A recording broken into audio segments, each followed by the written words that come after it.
matter, and we thank everyone for coming out. And one of the things that is so important is our brain health, especially as we age. So sometimes we don't know what it is. Sometimes we think it's Alzheimer's, dementia. Sometimes it's just depression and anxiety and everything. So Dr. Jalunda Clark is going to lead this panel, and she's going to tell you a little bit about what they're going to talk about. And also we have a guest here, Deborah Browser, yeah. And she has a wealth of experience and a diverse experience in terms of diabetes and healthy living and brain health. So this is going to be a good panel.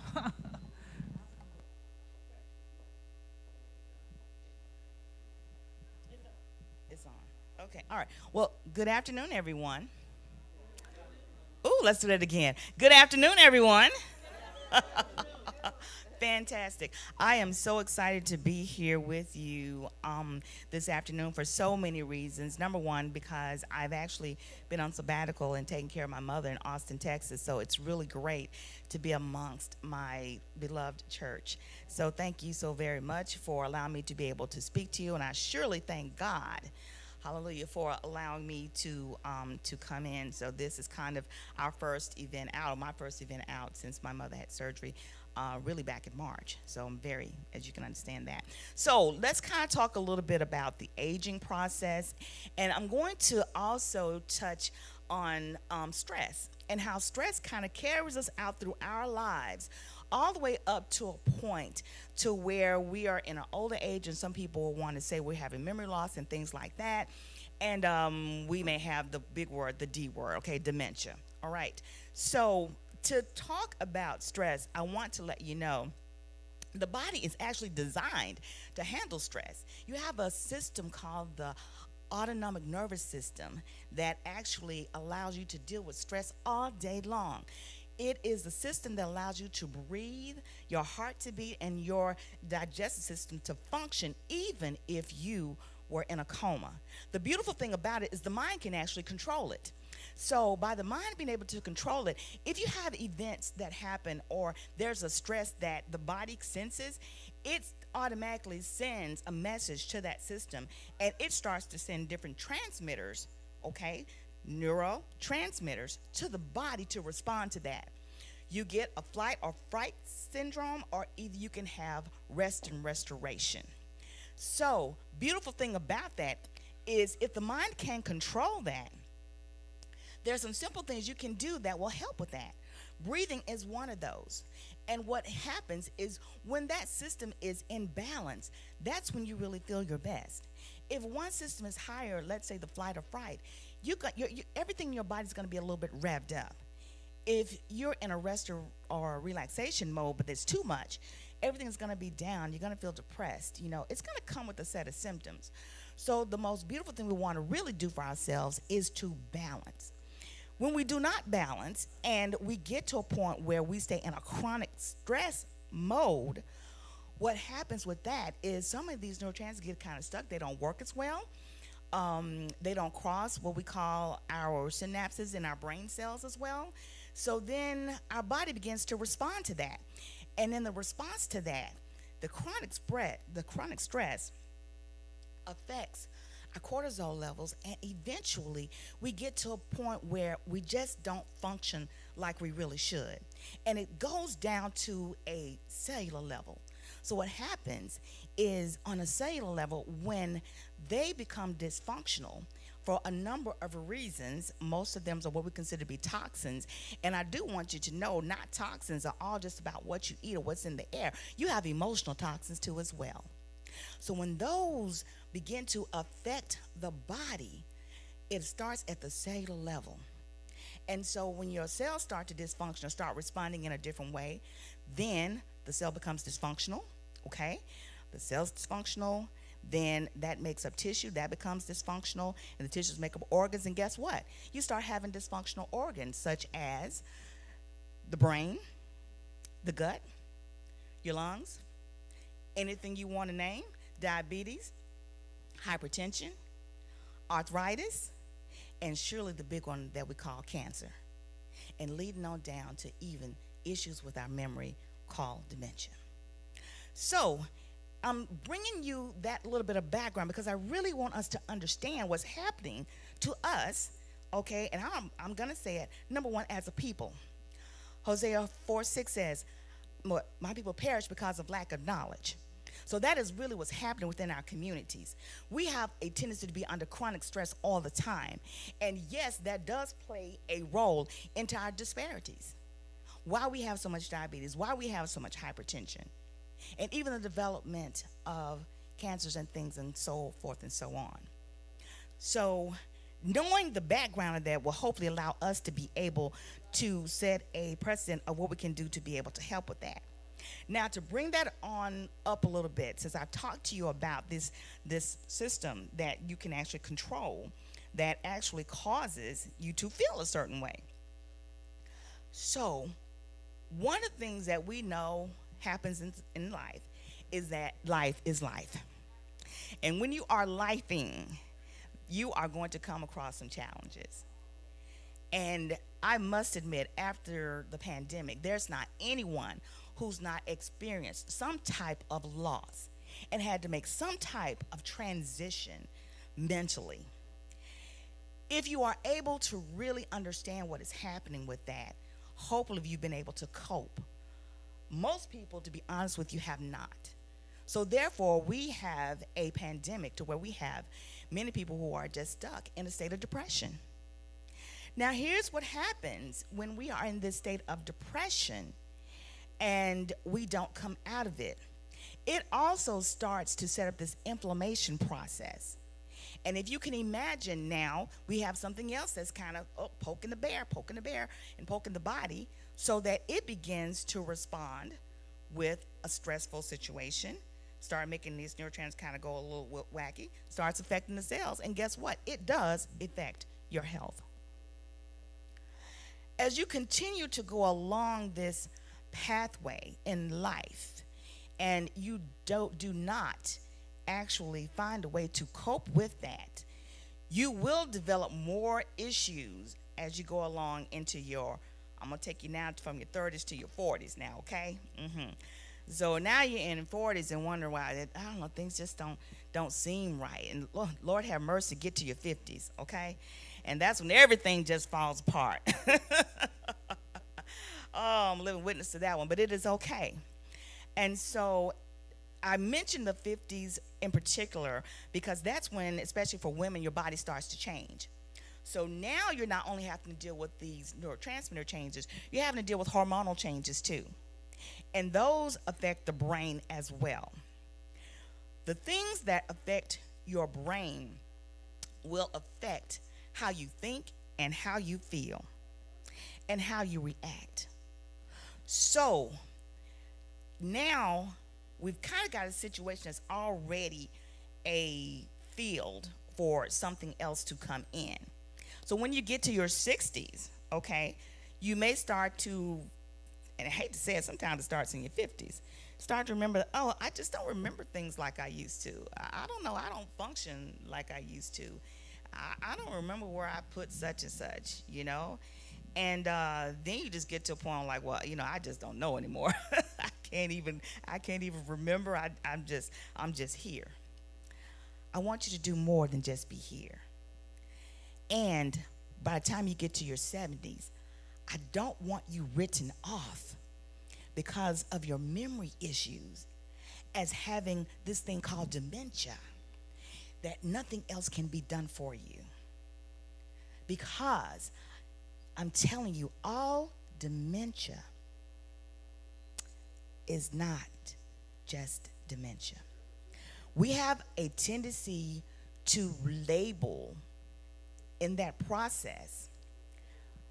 The most common thing is Alzheimer's that causes dementia. But it's not the only thing. You have vascular issues. So remember, there's stages of life to where you've gone and your blood pressure's been high for so many years and you get it controlled sometimes, sometimes not, but hey, you've just been coping with it. There's vascular dementia that's caused by that. let's say, you get into a point where you become a little wobbly, weak, and a little walky is what they call, you get into a point where you get into Lewy bodies that causes dementia. And I love this testimony here because we have someone here in our church whom I will just passed out and stayed in a coma in the hospital, and they pretty much said she'd had a stroke, okay, kind of causing those issues and things like that. And Lord have mercy, get this, praise God, I just already know she had a praying doctor, okay. An African doctor actually decided, okay, this is not just a stroke. He diagnosed her with meningitis.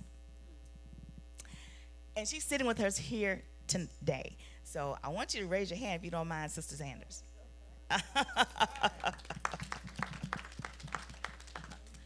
So now, I don't mind telling you, that's what a good doctor will do for you, but also, I just got to say, that's what prayer will do for you as well, okay?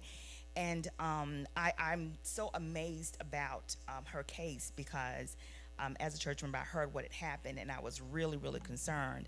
And when I heard that she had just come back around, I was like, now that is just a living miracle. But I knew she had someone that was educated enough to understand that just because it was a stroke or she wasn't there, or her cognitive issues were not there, it was something more than just that. Because she could have been easily written off. My people perish for lack of knowledge. So I want to close this up because I definitely want to give, my other panelists a little time to be able to speak. But I want you to be able to kind of connect the dots here. I hope you see where I'm going here, okay? We're starting off with this stress that starts earlier, in life and how you're dealing with that. And as you continue to grow, if you don't find healthier ways to deal with that, it goes into chronic stress.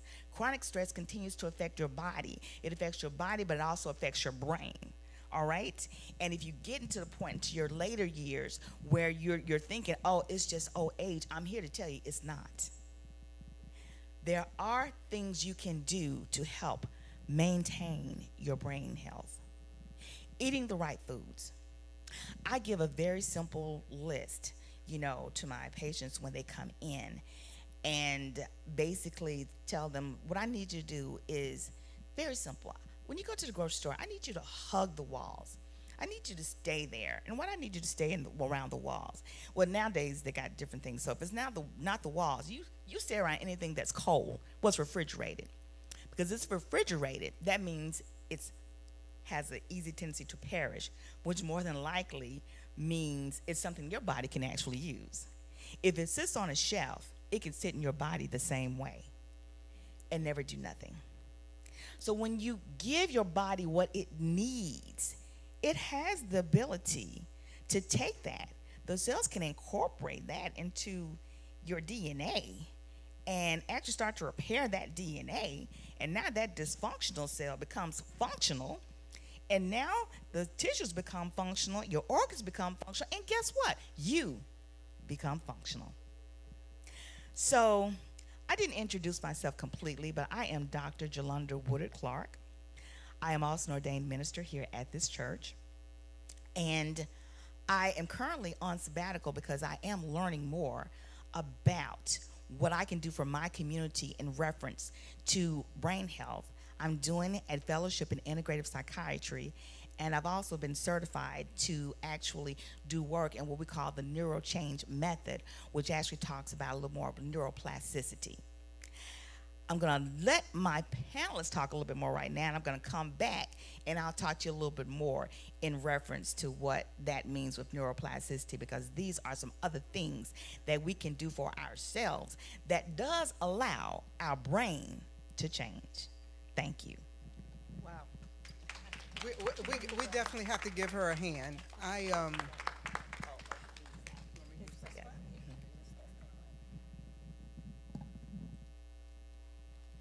Okay, thank you for having me. And I get so excited when I come to a place where people are ready and open to listen. My name is Deborah Rouser. I've been around for quite some time now. I guess you could say that I hate to even think about it, because when I talked to a friend of mine on yesterday, and we've known each other from the time we were in 6th grade, and we're coming up to our 50th anniversary from graduating college. And we talked for about an hour and a half, and she said to me, so are you going back to Hampton, which I graduated from in Virginia, and at that time it was HI, Hampton Institute. Well, now of course we compete with HU because we become Hampton University. Oh. We forgive you. And most people say that, but each school really gave me a piece of finding more of who I was. And my mom's, and I give thanks for your moms, my mom's is 90. And she is a case study, honey. She lived in New York City for close to 50 years. I remember going up to see her, and she's only about 5'1". And she came out to LaGuardia to get me, and we got on the bus riding back up to over by Yankee Stadium where she was living at the time. She got in the face of this man who was about 6'4" and started pointing her finger. And I said, Ma, I did not come to New York City to fight, okay? You need to calm down. But I love her because I am an only child. And she lived in New York, and when I went to New York City, I was real clear that was not a place I wanted to live. I am from Florida, okay? And I've been here in Atlanta since 1977. When I came, my idea was to go to grad school at Emory, and I did that. And I was real surprised because I ended up getting fired from a job. Now the hospital is closed because I was one of 2 black RNs in the hospital. And it was real interesting, some of the things that happened while I was there. But my goal, even at Hampton, was to come to Atlanta to go to grad school to major in psychology. I did that, but I went and became a psychiatric community mental health nurse. Worked along with the murdered and missing children's piece, and the things that were going on with that, I couldn't take it anymore. So I stepped down from that. This was through Grady. Long short, I went into research at Emory. Many of the things that this dear sister has talked about were things that were going on with research back in the 70s, looking at inflammation in the body, looking at depression in the body, looking at obesity, even to the point where one study we did with the gastric bypass that was on mostly black women. Very interesting. And as I studied more, I learned that inflammation is a real key piece to any disease that we have. And when you look at it from a holistic standpoint, understanding that and really beginning to do your studies. See, we as a people want people to tell us things and hand it to us. When I go to a doctor, I always take somebody with me. And that's one of the first rules of thumb. When you go to the hospital, you make sure you have somebody that's going to be there with you, because you're a subject now as far as they're concerned. So they have their agenda, and that's the way they've been taught. Even now, most people who are running departments in the hospital have many degrees, but one of the things they do have is an MBA. What does that mean? You can't talk to your patient more than 15 minutes. And that includes doing a physical. When I go to my physician that I have in College Park, I timed it. She was in there less than 10 minutes. The bill was $300 for the insurance to pay. And I had a copay. She was not a specialist. Okay? Now, what does that mean for us as a people? We must begin to do our studies We must begin to not be challenged because someone has an MD behind their name. We have to come prepared and ask questions. And you need to know the answer of the question when you ask it. Now, what does that mean? We must learn to study principles. So let's talk about some of the principles of health.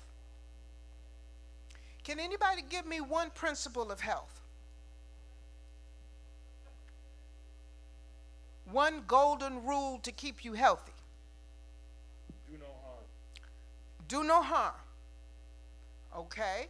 Let's make that's good. But come on, somebody else, keep telling me. What was that? Proper dieting. Proper dieting. We want to talk a little bit more about that. What else? Anybody else? She's whispering here to me. Speak up, ma'am. H2O, water. Okay. Now, this is what I wanted to hear. Even when you begin to talk about mental illness, and I've worked with alcohol and drug clients, some who have been put on medication, they don't drink water. And many of the medications will dry you up, dry you out. So from a preventive standpoint, it's critical that we begin to drink water. Most people don't want to drink water.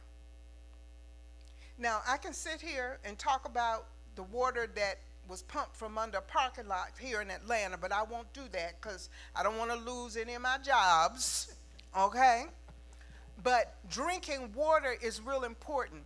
Back in the 70s, my maid and I bought water. We were paying 20 cents for a gallon of water. How much is water now, my friend? And everybody's buying it. It's nothing for you to pay $5 for a gallon of alkaline water. How many people know what alkaline water is? Perfect. Because 20 years ago, nobody knew. The body has to be, must be in an alkaline state. When you're in an acidic state, eating certain foods that cause acidity in your body, then what happens, and if you're not drinking water, it makes the process or the disease process, which really is dis-ease. Dis-ease. And why do we get dis-ease? Yes, it is heredity. It's lifestyles. It's not drinking the water. It's not getting your rest and relaxation. It's not learning how to fast. These are some of the principles that are very important to keeping us alive. Understand that there's an agenda to write us off, whether it's mentally or physically. It's an agenda. I know everybody's heard about the 2025. It's an agenda. So we have to go back to those things that keep us well. We have to understand the principles of health. Hydration is critical. I worked along with a doctor who actually was a surgeon. Her name is Jewel Pookrum. Anybody familiar with Jewel Pookrum? She's a sister out of Detroit. Google her. She ended up she decided she wasn't going to be a surgeon, a GYN surgeon. She started doing holistic and alternative practices, doing live cell analysis. And one of the things that, you know, Jewel? Yes. Yeah. One of the things that she said, dementia is really from a lack of water, not enough. In addition to inflammation, as we mentioned a little bit earlier. Now, what causes inflammation? What you do and what you don't do. Oh, I love that. Can I ask a question real quick? Yeah, ask us a question. Okay, good. So now you were mentioning these principles because I truly don't want us to run out of time before we hear all of those. Oh, yes, ma'am. Yes, ma'am. Do you mind just telling us what those principles are? Yes, So that let's go we got through some them. takeaway points, you know? Takeaway. You got to learn how to hydrate yourself. First principle. You've got to make sure that you get rest and relaxation. You've got to make sure you get some sun, even if you got your hair did and you go outside and got to sweat a little bit. Okay? My 90-year-old mom's doesn't like to go sit in the sun because she don't want to get real dark. All right? One of the other principles is fasting. Learning how to fast. The principles of that. I'll put a little side in here, a book that you've got to have in your library called Cooking with Mother Nature by Dick Gregory. I got that book years and years ago. I've given out a whole bunch of copies. It's a simple book, but he even talks to you about the biological time clock, when you should be eating things at certain times. One of the things he discusses as well is breakfast is breaking the fast. So now I'm going to step on some people's toes. If you eating grits, ham, bacon, when you're breaking the fast, it's not going to be the best for you. It should be fruit. Foods that are light, juices. So learning how to fast is very important. Learning how to eliminate properly. Because most of us, I got a text from a lady yesterday as a matter of fact. She had been in the hospital, and I know her. I've been knowing her for a little while, and she said, well, Deborah, I've been in the hospital, I got COVID. I fell, and I hurt my ankle. But the kicker was, she had not had a bowel movement in 2 weeks. 2 weeks. So we got to learn how to eliminate. When you eliminate properly from the digestive system, that helps you in terms of detoxing your body. Very, very important. So elimination, proper elimination from the bowels, from urinating, because most of us don't urinate twice a day. Wow. That is amazing. We're going to have to wrap it up here. Yes, ma'am. You know, just a minute, but I tell you what, this is phenomenal. I hope you can kind of stay around. Now, there's another panel coming after us. However, we may have some time to kind of come back. I don't know. You know, maybe if somebody's interested, you know, to kind of stick around. Hopefully you can. I know I'm willing to. And we can kind of, you know, have a even more discussion. But just so we can stay on time with everything else right now. Yes, ma'am. Oh, I love it. Thank you so much. I'm sorry. We have time for one or two questions. I just want to know, I know you've done lots of testing on me, but I want to know about G6PD. Oh, yes. My grandson has that gene, and my daughter must have passed it on, so I need to know a little bit. Okay, so you know, that is more of a genetic testing, and that you can actually find. Actually, it's very common, you know, even among African Americans. So what it is, there's certain medications you can't take, even certain things you can't really eat with that. And so, how you would know that, I hate to tell you, we don't really test for it right off the bat. So what it is, if you do kind of eat certain foods, things like that, and you're really having a reaction to that, you know, I always call like a food sensitivity, things like that. Definitely if you've got digestive issues, for sure, you know, you need to kind of get that testing done or ask about that. Within our community, we don't necessarily talk about that, okay?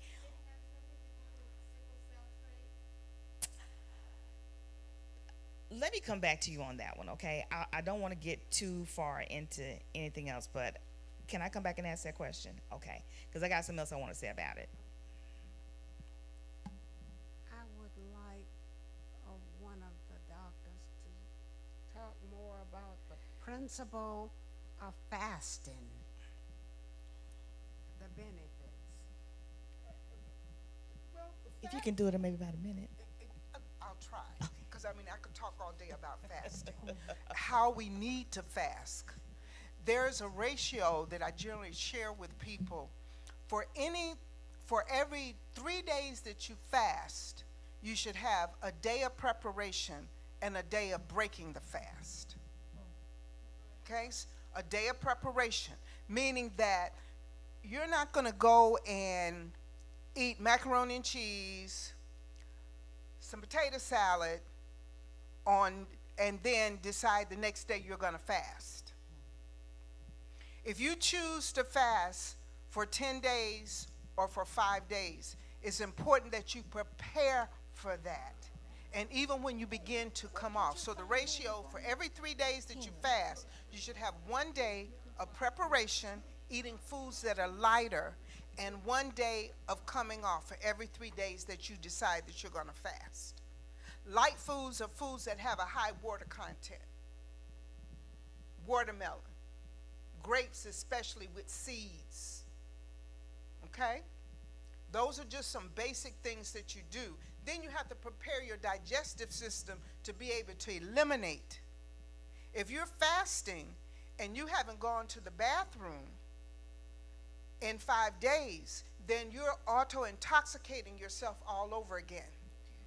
So you might as well really look at the way that you're doing it.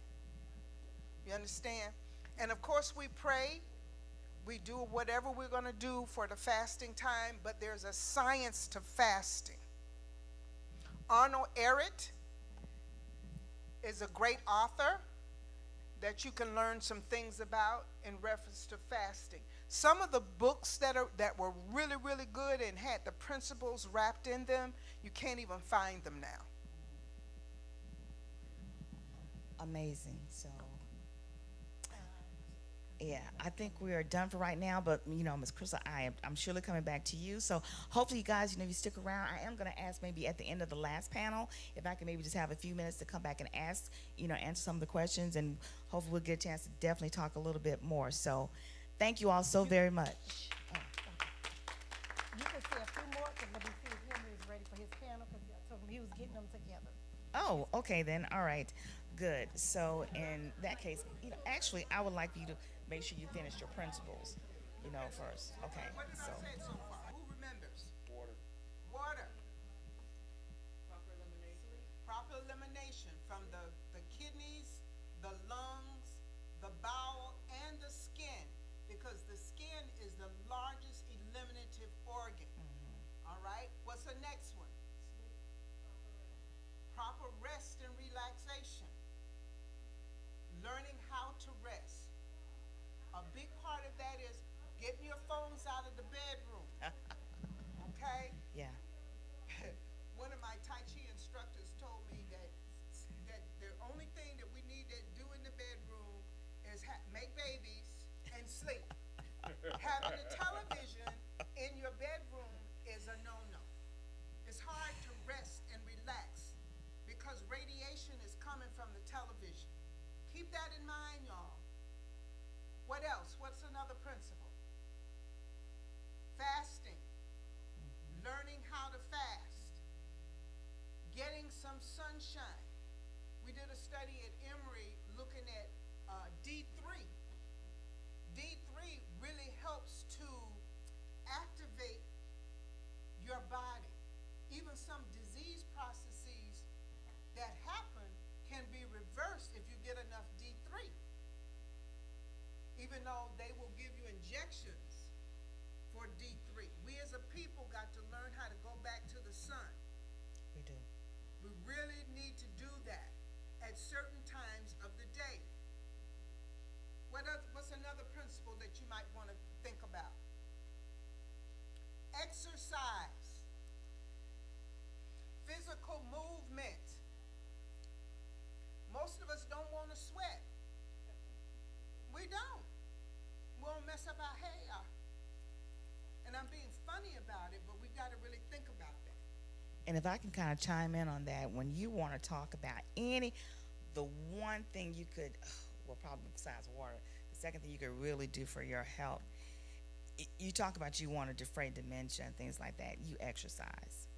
Exercise, exercise, exercise. I am, my mother's companion, I don't mind saying, is 91 years old and sharp as a tack. Still walks around, still drives, and it is just amazing to see his function. But he stays on the golf course, okay, at least 3 times a week. And not only that, but he's always active and exercising. Don't be afraid to sweat. I'm actually happy now when I have clothes that I actually sweat to a point. I can't wear them the second time because I know I put in a good moment at that time.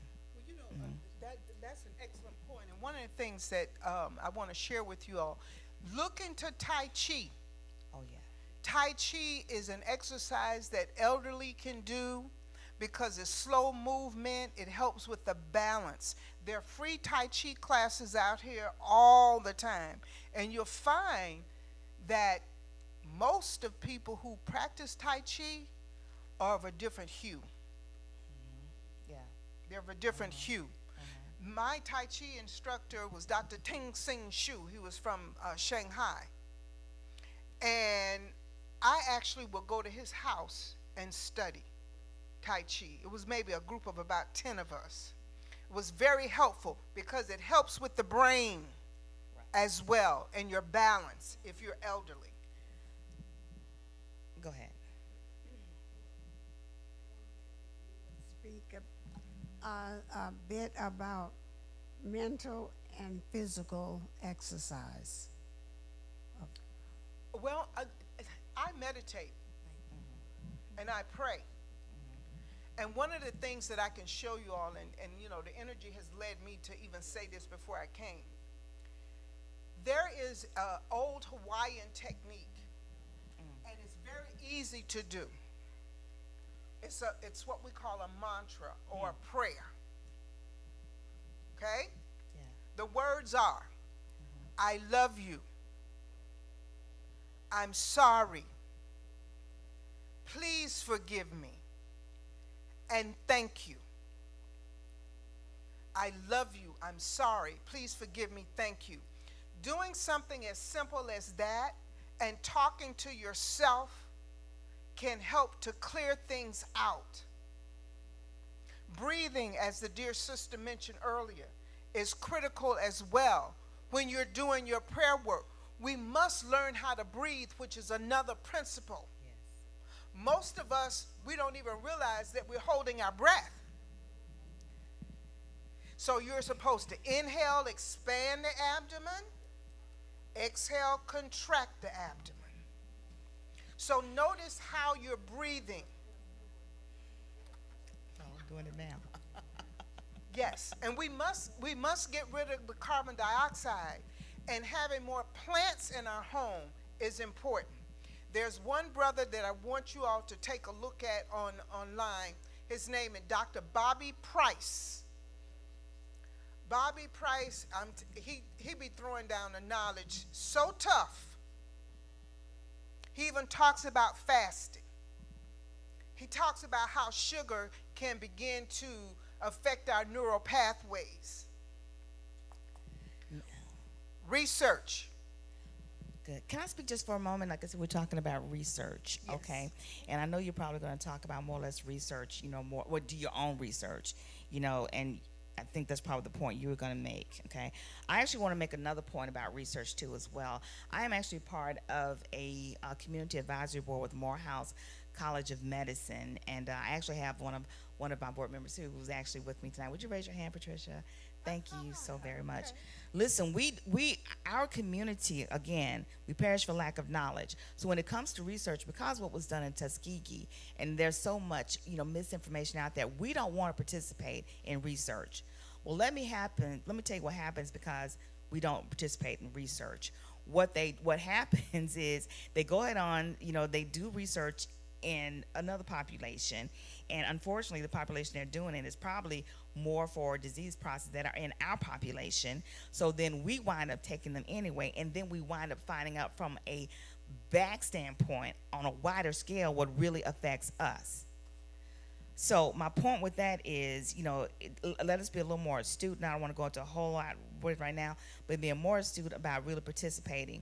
We actually do have research projects that we're going on with Morehouse College of Medicine. One with LP(a). That, if you've not heard about that, that is the new biomarker that you can use for heart disease that actually pick up on things with people who have normal cholesterols, and wind up having heart attacks the next day. Okay, and strokes out of the blue. So if you want to know more about that, I didn't say this, but I'm actually working with Precious Hospice. So we're going to be doing some things with the community is that, so please, sign up and get more information from them as well. We're doing also research in lupus as well as Parkinson's, and you said one more that's coming, cervical. Yeah, cervical cancer. Okay, so please be astute for that. Work on that, and I'm gonna answer your question real quick. Nope. Okay, can't do it. All right, thank you so much, but I got you. Okay, thank you guys for showing up. If you just wait a few minutes, thank Dr. Clark and Ms. Deborah for coming out and discussing on the panel about mental health. If you have any more questions, they have some pamphlets to give out to you guys. And if you want to sit, I have another panel coming up. It's about aging by Precious Hospice that's being hosted. 1 minute. All right, you're coming in. All right. You're going to stay here on the panel? No, where they coming in? You say you was with them? You guys can sit down. You guys can sit down. Okay. Let me get that. Right there off.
Before they get started, just want to let you know, if you have a raffle ticket, the winning numbers are on the board in the fellowship hall. There's a board right next to the sign with the pastor on it, and you can see if your numbers among there. Get your prize right now.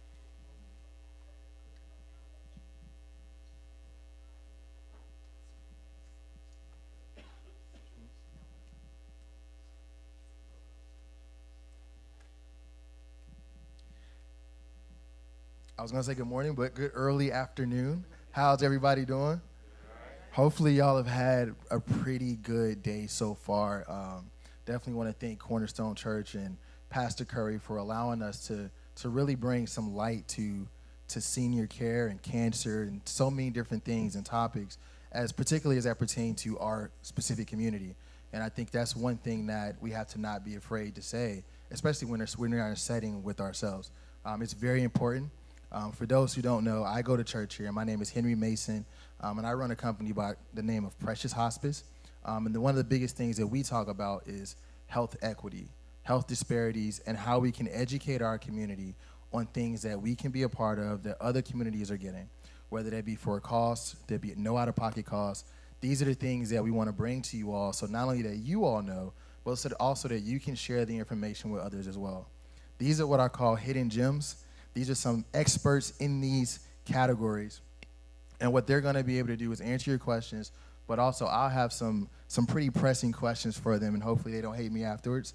But I'm for you all, and I want you all to be able to get your answers to the things that you need so that we can actually start sharing this information and other people can know. So that when we're talking about home health or assisted living or hospice and how we can get things that don't cost anything, we need to know these things early and often. So this is our panel here. We have Antoinette, Nidra, and Carlin.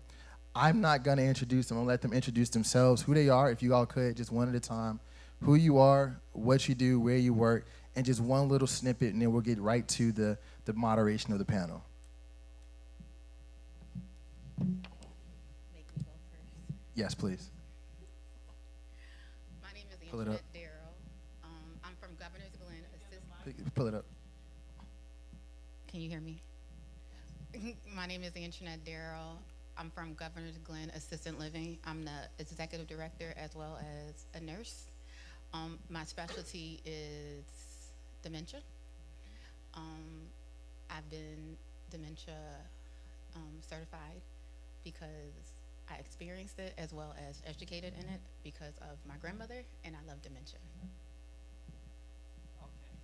Now, this is testing. Testing 1, 2. Can you hear me better? Yeah. Okay. Say that over. Push that button. Push that button. Right there. Push it when I talk. So people can hear you. So just push it up to your mouth. We're gonna get you ready because you're gonna be on the road doing this. Speak it into existence. My name is Antoinette Darrow. I am the executive director of Governor's Glen Assistant Living for Memory Care in Forest Park. I am also a nurse. My specialty, of course, is memory care, and I love memory care. I love dementia. I not only lived it personally because of my grandmother almost 25 years ago, so I lived it as well as studied it, and that is my specialty. Thank you. Hello, how's everybody? I'm Nidra Knuckles, and I'm the Senior Vice President of Interim Healthcare, which is the only locally owned skilled home health agency in the market. Actually, we're owned by the Gilley family, who actually resides down here in Fayette County. Very proud of that. I'm a native of Atlanta myself. We do anything skilled for any Medicare, Medicaid, and some of the replacements services that patients might need at home. All the services that we would provide for patients would take place in their home and at Governor's Glen, and you all will meet Carriage Crossing. I am the home health provider in both facilities, but we provide any type of skilled care in an assisted living or in a patient's home as a benefit under Medicare, which is covered at 100%. And we'll get back into that a little more, but I'm just happy to be here and be on y'all panel. Thank you. Hello, thank you for having me. My name is Carlin Griffin. I'm an executive director and director of nursing at Carriage Crossing. We have assisted living. We also have a memory care unit. We partner with Precious Hospice, different hospice companies, as well as our home health, which is Interim. And we try to partner with people that's going to provide you an excellent service at zero out-of-pocket costs. Carriage Crossing is a at-cost facility, so we do not accept insurance. However, we do try to work with you to stay within your budget. We customize your service plan to fit you, so everybody's service plan is unique to them. So what's for you may not necessarily be for you, but we sit down with you, we customize those. I am too a certified dementia practitioner, so I have been working in this field for over 10 years, and I'm thankful that y'all decided to have me here. Thank you. And those are all beautiful, beautiful welcomes. But I want to get right to it. And the number one question I have, and this is specifically for the facilities, why is it so expensive, right? And I want to ask this question because people ask me this a lot, right? And they're saying, hey, you're placing, you're helping you place. But really explain to us why it has to cost as much as it does. So in order to give you the great care that you deserve, unfortunately, that comes with a price. So if you look at it, I tell people to do a budget sheet. Look at how much you would pay for your light bill, your water bill, your cable, just your mortgage alone. So take that and then add in what we call concierge service. Like I said, we customize these service plans to uniquely fit everyone. So when you do that, you may need assistance with bathing, with dressing. You may need somebody to cook all your meals, to come in and clean your room. So with that, that comes at a cost. And then we want to make sure that we're hiring the right people. So unfortunately, everybody has a job, they have to be paid for, so you have to factor in all these things. But if you add it up, it's cheaper than getting a one-on-one sitter in your home around the clock 24 hours a day. So you're able to come into these communities, have concierge service, be able to press your pendant, have somebody come in your room whenever you need it to assist you to the restroom, to assist you with bathing, to assist you with dressing. So it's like a la carte. You just press the button, we come in and kind of give you those services that you need. I think that's a great question.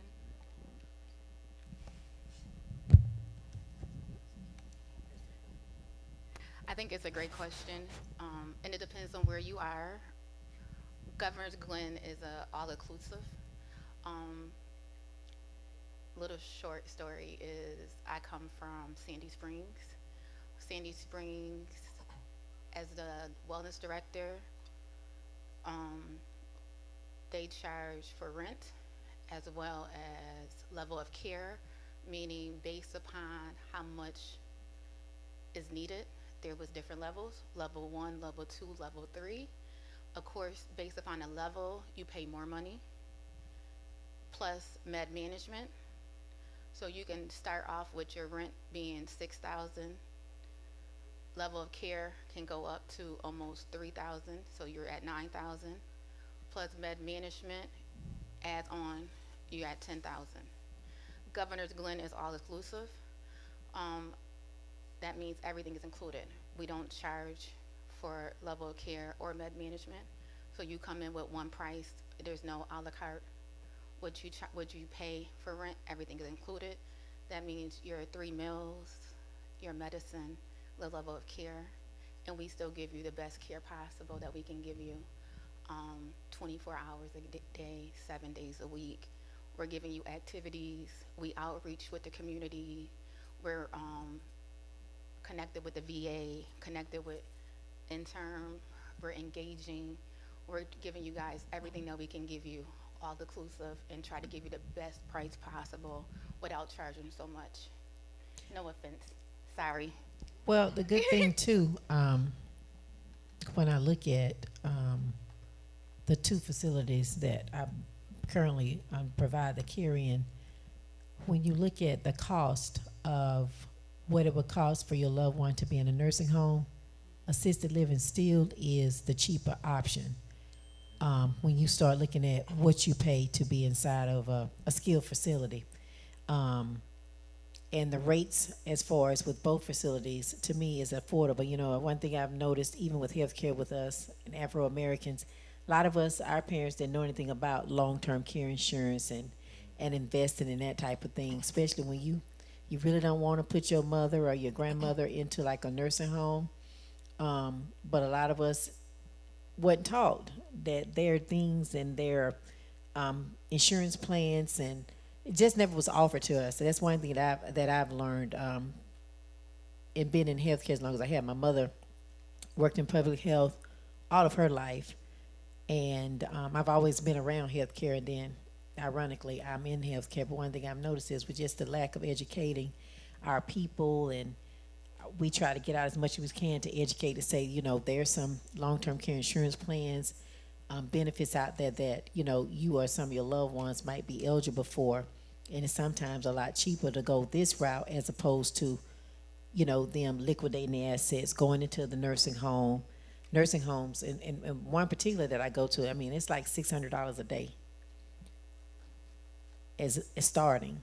So, you know, a lot of times you can look at an assisted living facilities like we have here, and even with what both facilities charge, is still, to me, affordable. Because some of the assisted livings that I cover, and I cover some of the exclusive, they're paying $20,000 a month, plus they have round-the-clock sitters, which is an additional $24,000 a month, and they write the check like it ain't nothing. I'm like, where y'all get this money from? But then I find out, you know, they got this long-term care insurance, and I'm like, who ever heard of that? And you know, a lot of us think, well, Mama got good Medicare. Medicare doesn't cover any of these services. Medicare only provides your doctor's visits and your hospital, and that's if you have Part B. That's for the lack of knowledge. And a lot of people just assume that my mama worked hard. Like we have, and when you think about it, our people work the hardest. We have more comorbidities, but at the end, I find we get the less care. And so one thing we try to do by coming out doing these type of things, just to educate and let you know there are resources and things out there that you can look into for yourself, for your mother, or your church members, to let them know some things that they can do, because there's a huge health disparity. But I call on that building, I'm telling y'all, $20,000, it's full, and they about to build another wing.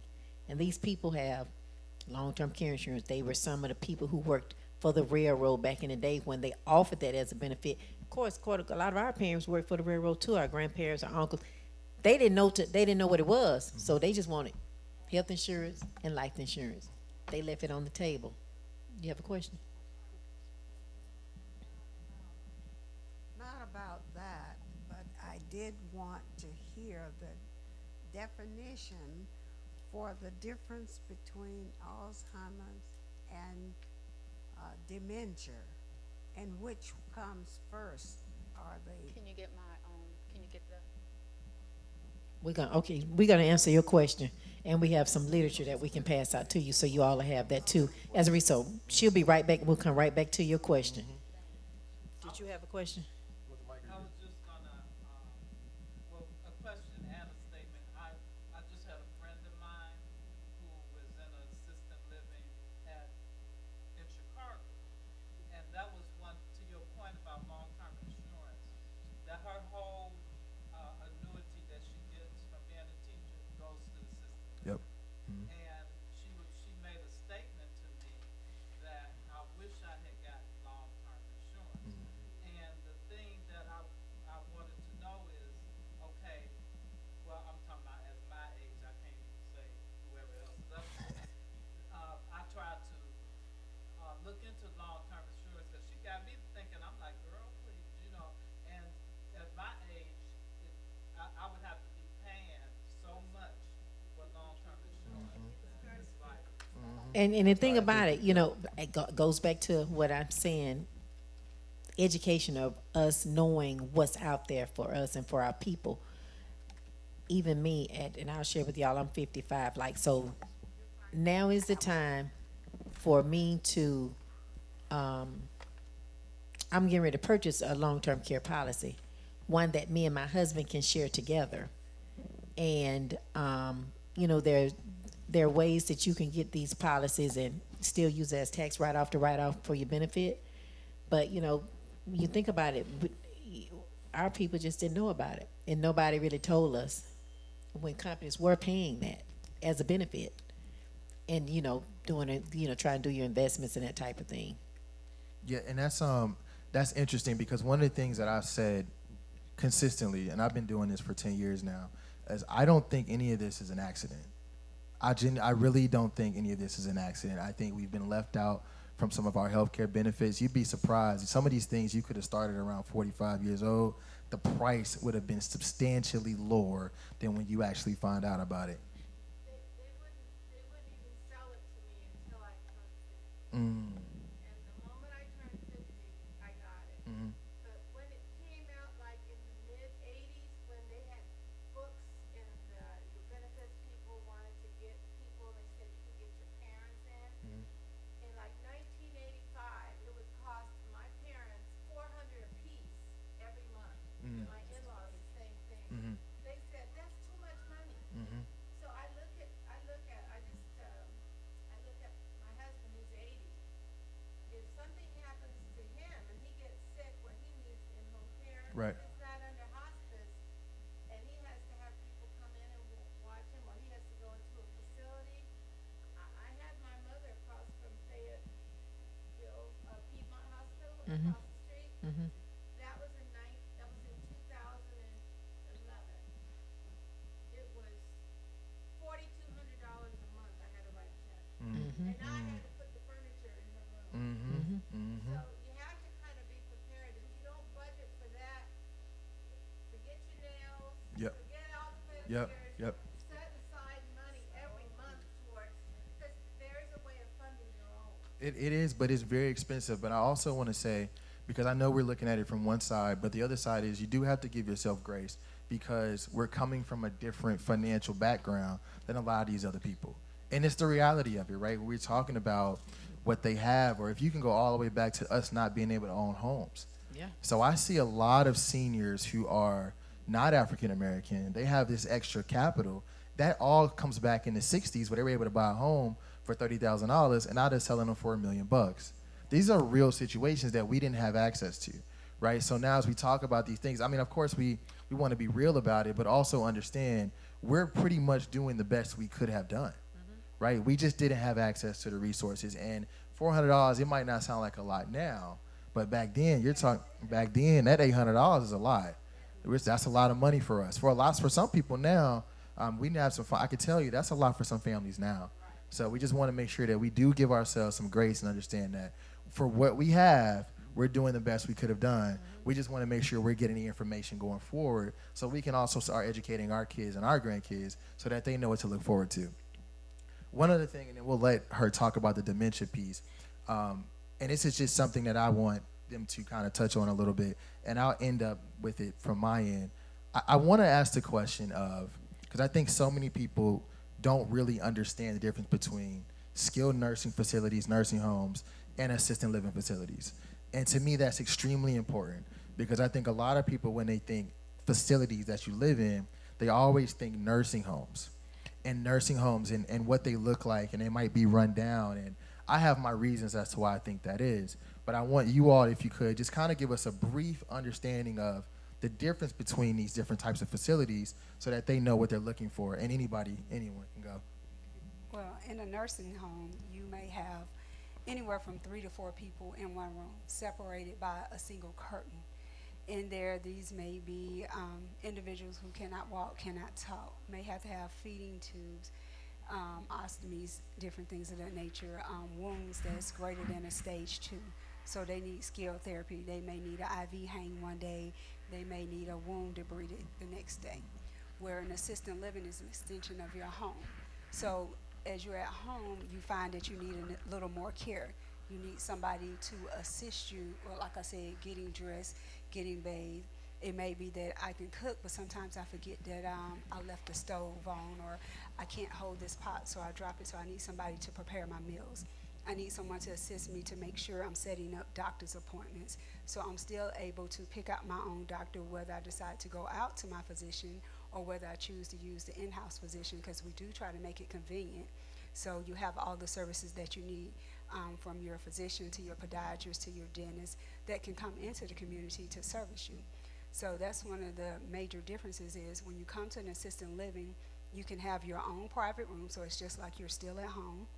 Most of us have what we call little small kitchenettes, so you're still able to have like a little small area where you have your microwave, your refrigerator, so you feel like I still have a little of my independence. I want to wake up and make my cup of coffee for the morning, get my day started, and not necessarily have to kind of look at my neighbor's face time I wake up. Where if you're in a skilled nursing facility, as Nidra was previously stating, you have to kind of sell off every thing because they do a look back period. How much is your house worth? How much is this worth? So you have all this value. So I'm gonna charge you $10,000 a month to share a room with 3 other people. Versus when you come in there, you kind of get a set price. And yes, we also have memory care that's also all inclusive, but we also have the assisted living side because we don't feel like you may need more services than you, and it's not fair for you both to pay the same price. You know, we want to customize that so you don't feel like, why am I paying for this and I don't even need this service yet? So we do customize, like I said, to that. So one of the more differences is we do promote independence as long as possible. We're not just going to come in and say, here, I'm going to bathe you, I'm going to dress you, I'm going to feed you, as you might see in some of the skilled facilities. We want you to say, no, let's bathe yourself as long as possible. Let's dress yourself as long as possible. If the doctor says that you're able to give your own medication, let's self-medicate as long as possible. But when you need the help, we are there to step in and give you the help. So that's some of the difference that I see. I call them SNFs, but nursing homes or subacute rehabs. It's pretty much what the definition is. It's skilled care. I mean, skilled care is your loved one or your family member have had a massive stroke. Now they're unable to ambulate, get up and walk, dress themselves, feed themselves, but they're requiring 24-hour skilled care. They're unable to manage at home. You know, mama may, like you say, have dementia. Nobody's at the house with her. But she can't be left alone. The hospital said, the case managers met with you and said she can no longer live by herself. If you all cannot afford to have the private duty, she will have to go to a skilled facility. It's where they do all skilled stuff. Whether you got to have a feeding tube, you got ostomy care, anything skilled that's going on that cannot take place at home, or your family member can't be by themselves, That's what SNFs are. It's 24-hour skilled care. And it's very, very, very, very expensive. So that's why a lot of times you hear people saying, well, can I own a house? Well, you can. But because it's so expensive, the state, and Georgia was one of the last states to come up with where they want you to liquidate your property to go toward if you're going to make the application for what they call community nursing homes, which will also subsidize the difference between your Social Security check or your pension to help cover the cost, because it is very, very expensive, because you're getting 24-hour skilled care, which they're responsible for all your meds, anything that your loved one or you might need in a nursing home is 24-hour skilled care. As opposed to assisted living, they can do some skilled stuff, I can do some skilled stuff, but if you completely bedbound, can't get up, unable to ambulate, that's definitely skilled care, and it's very, very expensive. And the other part of that too is and whether people believe this or not, just in my experience, because of course I'm in hospice, it seems to me that people in facilities live longer than people who are at home. And I think people are so afraid of really trying to really embrace that. But if you think about, imagine if you're 90 years old, let's just use the number 90, right? And you want to talk to someone regularly, you want to be social, you want to interact with someone. I mean, more than likely, you want to interact with someone who's relatable to you. Someone, if you have dementia and trying to talk to your child, is that person really relatable to you? Is that really being social, right? Are you going to have activities all day, every day for your loved one? Are you going to feed them on a schedule regularly, 3 times a day? Making sure you don't mess up any medications. Those medications are given regularly. Dr. Clark shaking her head, no, I could tell you, you're probably not going to do it. This to me is the best care they can get. And not only just from the facility standpoint, but when these facilities bring in a home health, and now they're already in the facility, the home health they're going to bring in to give the patient physical therapy, occupational therapy, speech therapy, sometimes an aid, that's no extra cost to you. That's a benefit that you get for working and paying, put into the system under Medicare. That's covered at 100%. And it's also covered under Medicaid, believe it or not. But Georgia refuses to buy into the affordable, they call it Obamacare, but it's the Affordable Health Care Act. There are billions of dollars earmarked to Georgia that they just will not accept. And so Georgia hadn't been able to expand their Medicaid. So Medicaid has been gutted when it comes to home health. So they can get some services, but they only get 50 visits per calendar year. That's it. Other states, Medicaid, they get a lot of services, and we're able to, but unfortunately, Medicaid is state to state. But for Georgia, I hate to say it, but this is so true, your payer source is going to determine, number one, any care if you're going to get it, and how much care you're going to get, and the quality of the care you're going to get, which is very unfortunate. And so think about that when you guys go to vote, because that is very important. And you have to understand, particularly with this Medicaid expansion, I don't get into politics, but I will tell you, you don't know what's going to happen to you in the future. You don't know what you're going to need. You don't know what that's going to look like. But Medicaid expansion, which is what they are trying to shut down, is going to affect more African Americans than you will ever believe. Because even some of these programs that we're talking about, home health, hospice, even your access to a nursing home, you will not be able to go. But not only that, you're going to pay for it on the back end. So what do you all think happens? I have a patient that's had a stroke. They need nursing, PT, and OT. They only get 50 visits per calendar year.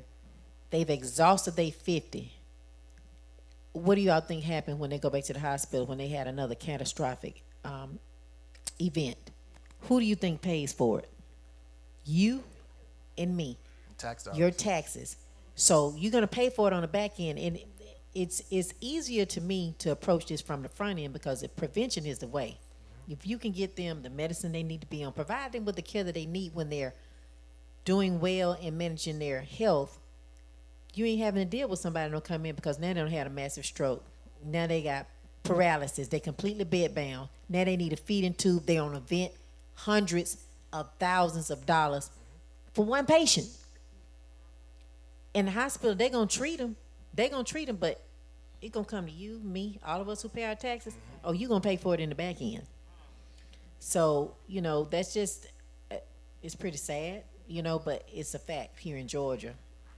But, and you're going to pay for it on the front end or the back end. So that's why I try to preach and tell people we need to get active. Y'all really need to know. Well, I don't have Medicaid. You don't, but you paying it. You're going to pay for it in the back end because your tax dollars is going to subsidize that money that they've lost because the hospital still got to get their money. They got to.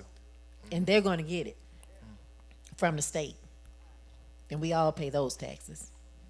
Yep. And so the other thing is too is understanding when you go into these different places or these facilities, when you should be looking to actually go into the facility. I have a lot of instances where families come to us for hospice and then they're looking for the facility, but the facilities have different guidelines that make you eligible to go in there. So that's when we talked about a little bit different between nursing homes and assisted livings. And I will also tell you, to me, some of the nursing homes look the way they do because there are no out-of-pocket costs. The insurance is going to pay them no matter what. Assisted living facilities can't afford to do that because if you're paying out of your own pocket and you go to a facility and I've got to pay $4,000 or $5,000 a month, I'm not going to pay to go to a place that I don't like how it looks. But a nursing home, they're not held to those standards because their biggest question when they're audited is really on clinical care. But as we know, there's more to it than just that. I want to feel good. There's a psychological part of that, which helps your emotional part, which overall helps your overall wellness and your overall well-being. I probably stole that from Dr. Clark, so forgive me. But, yes, ma'am. Talk to me, talk to us about families who want to keep their loved ones at home and then getting skilled nursing care to come in to assist, because that's been a dilemma for our family. You know what I'm saying? And like my mom's more specifically, she has 3 types of insurance. And when we called for skilled nursing to come, nursing care to come in to just assist with certain things, because sometimes she's got it and sometimes she doesn't. But how does that piece work? Great question. So we're talking about 2 different types of care. So, yeah, mom has insurance. She probably has Medicare. Maybe she has a secondary. But that covers only skilled. Mama needs somebody to come cook her a meal. I got to go to work. I need to have a life. I got to go run some errands or whatever. I need somebody to sit here for mom. That's called custodial care. Not a benefit under Medicare or any of your plans, unless when you were working, some health insurance plans have these riders that you can elect, going back to, they never told us, that you can elect to get a rider onto your policy as a benefit that will cover what they call custodial care, which is private duty care. If you do not have that, it is a out-of-pocket expense that you're responsible to pay, private pay out of your pocket. Unless you have long-term care insurance, or if mom or her husband have been in the military at a certain period of time, she might be eligible for some aid and attendance. But other than that, that's something that's covered out of your pocket that you would have to pay for. Now, if mom needs a nurse to come do her dressing change, physical therapy to come keep her, that's covered. And that's all has to start from the doctor's office. You just have to get an order from the physician to get the order, and then her services can start. They might come a couple days a week, come do their treatment and they leave. They don't come and sit for hours at a time. I will tell you, there is some Medicaid waiver programs. Yeah, they are. It's called CCSP or Source that can also help. But that's based on if you are based upon income. Yeah, if mom income is over $622 a year. Right. If you don't meet the federal, now we're going back to the federal, even though Georgia is what they are. If you don't meet that federal guideline of poverty, which is 620 or something like that, you don't even qualify. Yeah. And now this is the one time I'm gonna interject, because that is true. But as we all know, and I'm just gonna mention hospice right here, just so you have an understanding of what this actually looks like. Hospice is 100% no out of pocket. Medicare, Medicaid, private insurance, doesn't matter. So when you talk about getting an aide in the home, you can get an aide in your home 3, 4, 5 days a week, a nurse every week, a physical therapist, all your medications taken care of, all your supplies taken care of, and equipment sent to your house for no out-of-pocket cost. And a social worker. Thank you, and a social worker. But And a chaplain. And a chaplain. And this is where the educational piece versus how we think kind of hits the road, because you got somebody like President Carter who doesn't need all this help for no out-of-pocket costs. We're not supposed to say for free. No out-of-pocket costs. He's been doing it for 2 years, and the average African-American gets hospice for 2 weeks. But the costs are the same. Whether you got $1 million in the bank or negative $50 in the bank, it's completely the same. So some of the services that we do have available for you all, we've got to expand our minds and our thinking and say, well, I mean, if they qualify, why not just get it for them? Even if we got to take them off or put them back on, things like that. So that's just something to be thinking about. But real quick, because I know you have to go and you asked about dementia, do you have 2 minutes to kind of just walk her through what that looks like? Either of you that are qualified. So I will give you quick. I feel I'm not a people person. I don't like to be up front. So I'll be real quick with you. Dementia is the difference is dementia is like a symptom. Just say, for instance, you go to the doctors. They're going to ask you, how do you feel, right? You're going to say you have a fever. So dementia is like a symptom. Alzheimer's is a disease. There's different types of dementias. There's Alzheimer's, Lewy bodies. There's different types. So dementia is like you forget, memory loss. You're forgetting. So say somebody put the remote control in a freezer and they lost their keys. The keys are in the freezer. That's like a symptom of showing that they're losing their memory. That's dementia, early signs of dementia. Is that? So kind of to expand on that, dementia is the broad category. It's like the umbrella. It's over 100 different types of dementia, like she was saying. So you're going to first get diagnosed with dementia because, like she said, you're showing the symptoms. Now, it's different types. You have vascular dementia, you have Alzheimer's. Alzheimer's, as you know, is a progressive disease. It's kind of fast-paced. So I think that's more of what you're asking. So you're going to first hear, I have dementia. Then they're going to specify what type of dementia. Do you have vascular dementia? Do you have Lewy body dementia? Do you have Alzheimer's? So depending on which one you have is how you'll progress in the disease process. So yes, you could first be diagnosed with dementia, then later your doctor said you have early onset Alzheimer's or late onset. And that's the difference because it's kind of like what hospice is, over 100 different hospice, so it's like an umbrella. Dementia is the umbrella.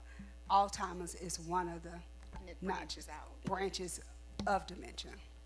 So if that makes sense. Okay. Yes. Hi, everybody. I am Erica, the activity director from Governor's Glen Assisted Living.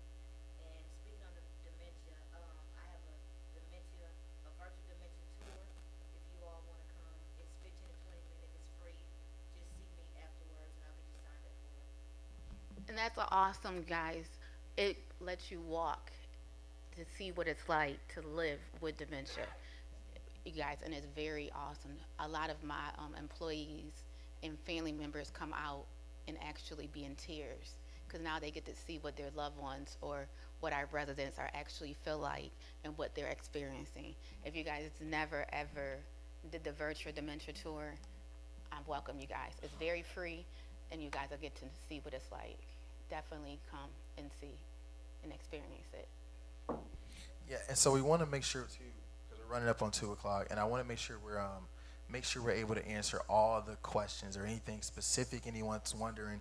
I would call this a semi-closed session, so don't be embarrassed. Anything that you want to know, anything you think you want to know, feel free to ask it, and ask it however you want to ask it. Because eventually we'll get to what you're really asking, and we'll be able to answer that question while you got them. It's really difficult to get these people out together for these types of things. No, seriously, because they're coming from all different places from all over, and these are the executives of these companies, so you got their ear, you got them here, and they really care about health equity. So we want to make sure that we're asking, anything that you guys want to ask or, you want me to ask, just feel free to let us know right now as we go through it. You okay? You're welcome. I think there's some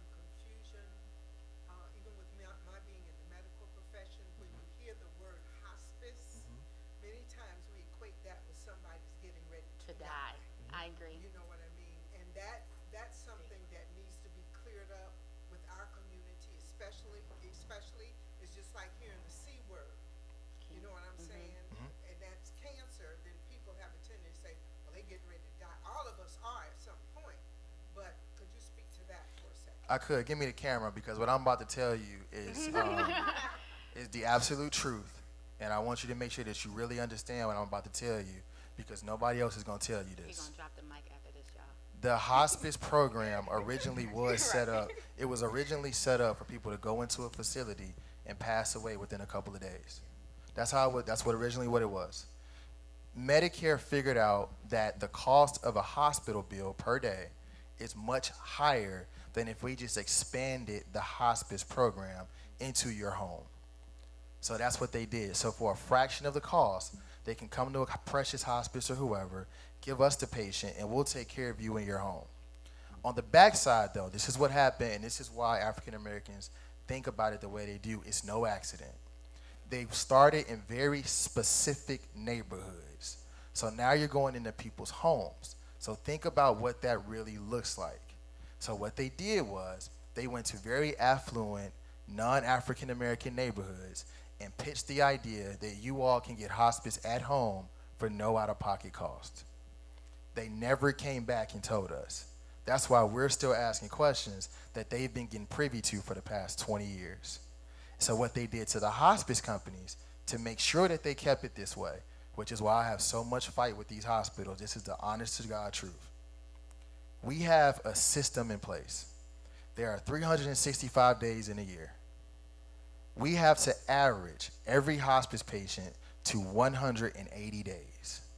So if I bring you on service on January the 1st, you will get service for as long as you're alive, but we're only going to get paid for 180 days for that person.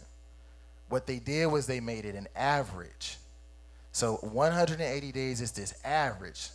So what people do, what companies do, is they go to affluent neighborhoods, hospitals in affluent neighborhoods, and tell them, we want to put your people on hospice for 2 reasons, 3 reasons, 4 reasons. I'm going to tell you. One, they're cheaper to take care of. We get paid a per diem every day, no matter what we do for you. They need less supplies. They need less equipment. They need less help in the home. So they average their days. They give them a year, 2 years. Thank President Carter. And they come to us and give us a week or 2 so that they can average out that 180 days.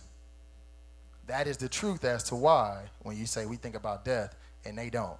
Because he had no issues, an ex-president coming on national TV to tell y'all, I just signed up for hospice. And then 2 months later, he let them come back to his house and take videos and pictures of him chilling in the backyard. I'm not making anything up. I want you all to know this is the real reason. And so originally no one talked about it. And then I started talking about it. Maybe I shouldn't have. I kind of got kicked out of some hospitals for it. But this is the real reality that we're faced with, because they're saying we're giving away this free service. The system's not built for that. It's built for them to get it and us to get what's little bit is left.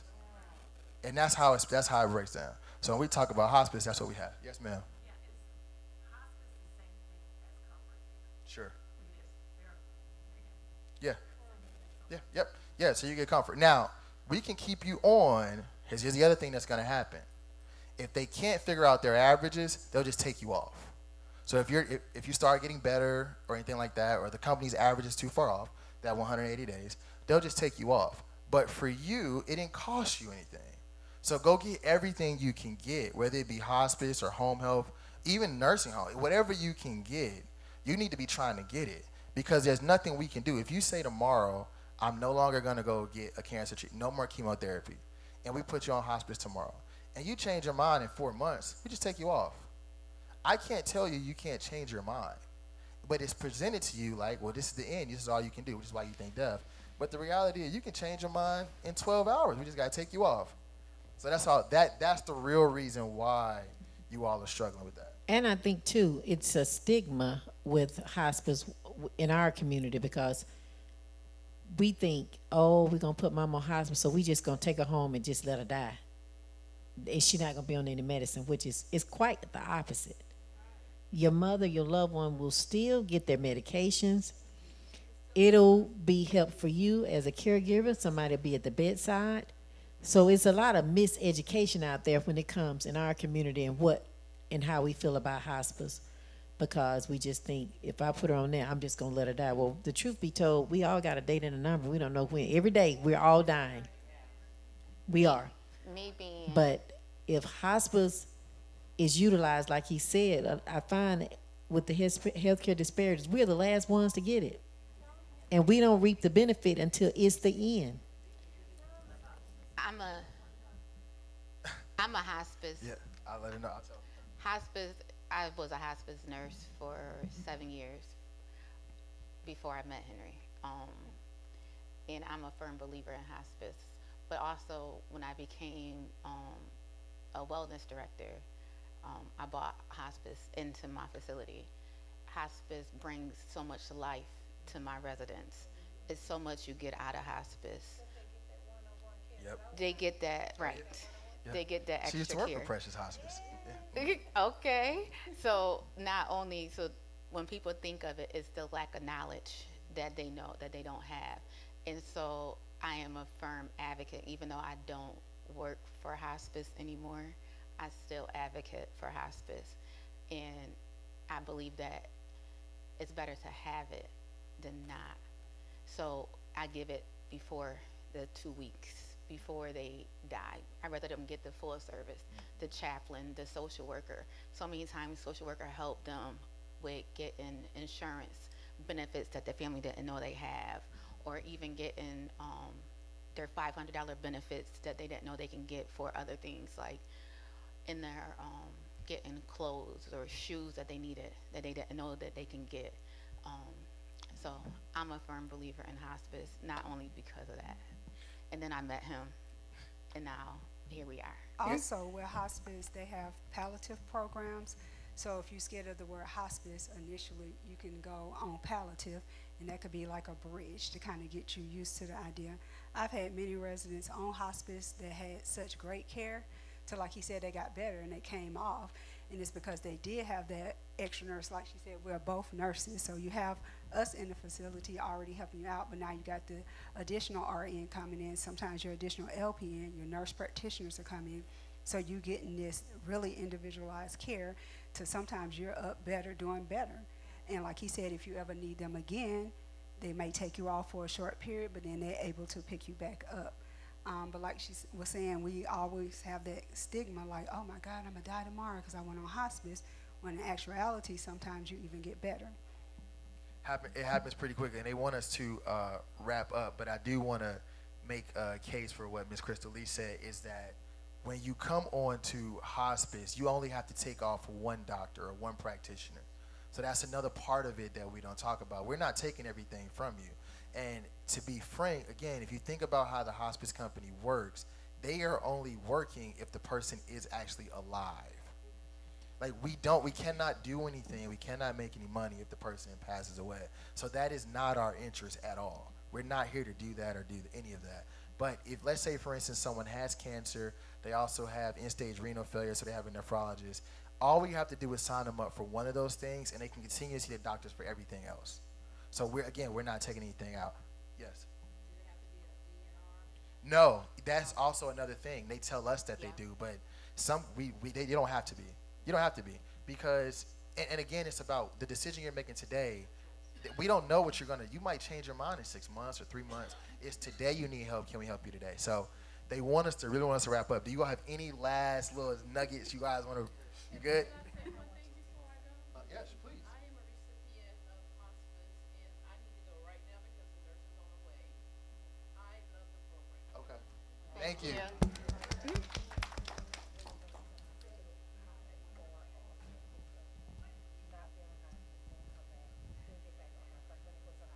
Okay, so her question is about if you go to the hospital and then you come, do we have to take you off hospice?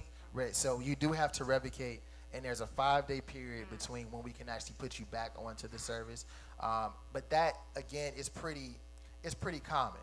Not in our community, because we just think, because we do have to tell you, well, you're not supposed to go to the hospital. But again, we're not going to tell you all what you can and cannot do. Yeah, you went. her dad, since she said it, yeah, we took care of her dad. And it was a beautiful thing. I mean, we also took care of my parents, right, at the same time, so for those who don't know. So I understand it. I understand what the benefit that it has and sign up early. But you all don't have any more nuggets? Everybody's good? All right, good. Well, I want to thank – oh, go ahead. One more thing, that long-term care insurance, every 2 years they change the amount. And they'll offer you 4 versions of what you could do. And then the amount, say you were gonna get 3,000 and it went up to 5,000 a month for 4 years, that might change. That'll change. I think a lot of it is your choice and whichever plan you choose. You know, I'm in your situation, because with my situation and my husband's situation, I've been investing for a very long time. So, you know, the plan that we have, like I was sharing with you, it's a policy that we're going to share, but I've been investing for a very long time. So, like, and I only have one daughter, and I already told her. She's like, Mom, don't worry, you ain't got to worry, I got my stuff together. You ain't gonna have to take care of me. I'm gonna be downtown. I might not know who I am, but I do have enough money that it will not outlive me. My money gonna be here, and you'll have a little left when I'm done. But it's all about preparation. It goes back to what I've been telling you guys. We've just got to do better job of educating. And believe it or not, it didn't take a whole lot, just a little bit over a long period of time for it to grow to what it is now. So, you know, you just got to do what's going to be best for you in your situation, you know. And like I said, everybody's situation is a little bit different. But I'm from, my grandparents didn't have a whole lot. My grandmother lived and worked for the people for her whole life, died when she was 101. Paid rent all the way up until that time. My uncles, they took over, they paid the rent, never owned a house or anything in her life. So one thing I vowed when I was little, I said, when I do get a job here at work, I'm going to put my money up. I ain't put but a little bit, but try doing it for 40 years. So, you just got to find that one plan works for you. And like I said, you might can look at how you got your investment structured and that type of thing, the way it works in your benefit. But he and I are going to share a policy. Hey, sure. If she had a comment, you can go on and comment if you want. We got it because they really want us around. So, I did. Yeah. I'll talk with y'all then. Okay, sure, all right. I'd rather you ask it now in front of everybody. I'm gonna be here for a minute. Go ahead. Okay, I know you all want to wrap up too, but I hope, like I said, some people can stay so we can talk a little bit longer. But I just want to make a comment about, these services and how they do help, because I actually do work for Precious Hospice. I've been with you all since the very inception of it and proud of that. But just want to give you a little bit of snare about my mother and why I'm shaking my head with this because, again, our experience has been she had hip surgery back in March. And so they actually wanted to send her home the day after surgery. And I looked at her and says, oh, no, we're not going home. And I had to really fight for her to be in a skilled nursing facility. I'm telling you. But thank God I'm a doctor, but I don't know what to say about people who aren't because I did fight for her. I knew the importance of her having these services we're talking about that I knew I could not do at home because I couldn't do them before she went in. She's now here. Mom, raise your hand. Mom, stand up. Mom is here. No walker, no wheelchair, no cane by the doctor's office. And that is because, I've advocated for her, so that means something about advocating for your people. I had to advocate her to get what it is that she needs so that her health could be restored. Don't be confused. We just want to thank the panel for all of the great information that we've gotten today. I appreciate y'all coming out, joining us at Cornerstone. Pastor, do you have anything you want to say? Thank you all.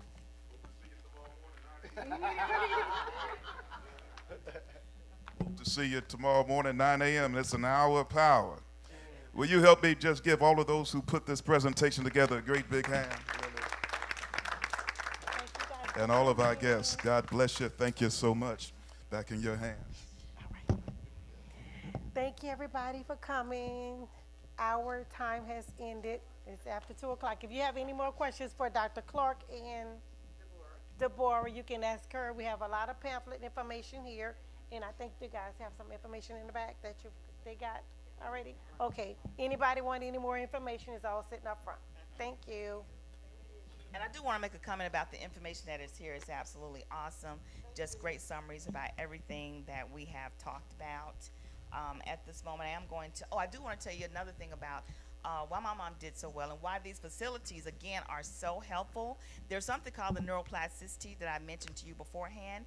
You know, there are ways you can change the brain. So believe it or not, learning something new as well as being able to practice something, you have to have a purpose and you have to have training with it. And with practice with that, you can gain some function that you may have lost throughout the years or even in an acute situation. So it's very, very important to make sure we have these services on board and we have the people who to really work, especially with our people and our population, to help us get back and to restore our health. So that is the one thing I want to do, and that's what I'm actually, you know, doing more in right now. And Ms. Crystal, to answer your question, that kind of goes back to genetics, what we're talking about, you know, with the sickle cell and also the G6PD deficiency. So I didn't want to kind of confuse you because they're not the same, but a person can have the same. They can have two of them at the same time. And it has a tendency to kind of follow each other, but it doesn't necessarily mean that they're all that, you know, because you have one, you have to have the other. Okay? And so the difference is when they do, if somebody does have sickle cell and they have the G6PD, they have to be really, really cautious because hemolytic anemia is the process that happens by them taking medications and things like that that they don't, you know, that they're not supposed to. So by them having sickle cell makes them more at risk for all of that. Did that make sense? Okay, so they're both genetic, but they have a different mechanism how they affect the person. But a person who has sickle cell has more of a tendency to have a G6PD, but it's not the same mechanism. Okay. Okay, all right. Dr. Rouser? Love is felt most when it's genuine. For what it is that you decide that you're going to do, one of the techniques that I encourage people to learn about is tapping. You familiar with tapping? Tapping is real, real helpful, and you can just include the mantra that I mentioned earlier. Here it is. Okay, position number 1, and you're going to take 2. I love you. Say it to yourself. Come by the side of the eye. I'm sorry. Cheeks, position number 3. Please forgive me. Position number 4. Thank you. And joy. Position number 5. Just doing something as simple as that. And how long you do it? You do it until you fall asleep. And that can help to change your thinking processes that we've already got ingrained in us to the point that whatever you think becomes reality. You can shift that. You can even change your DNA. We've been lied to. We can shift our DNA. The mitochondria is the cell that does everything. So knowing how to work with the mitochondria, something as simple as getting you some glutamic acid is helpful for building up that mitochondria. We just got to do what we need to do. Prayer work, critical. Well, thank you so much. So I think this definitely wraps it up. So just so happy to be here and so happy to be a part. Thank you all so very much. Won't compromise.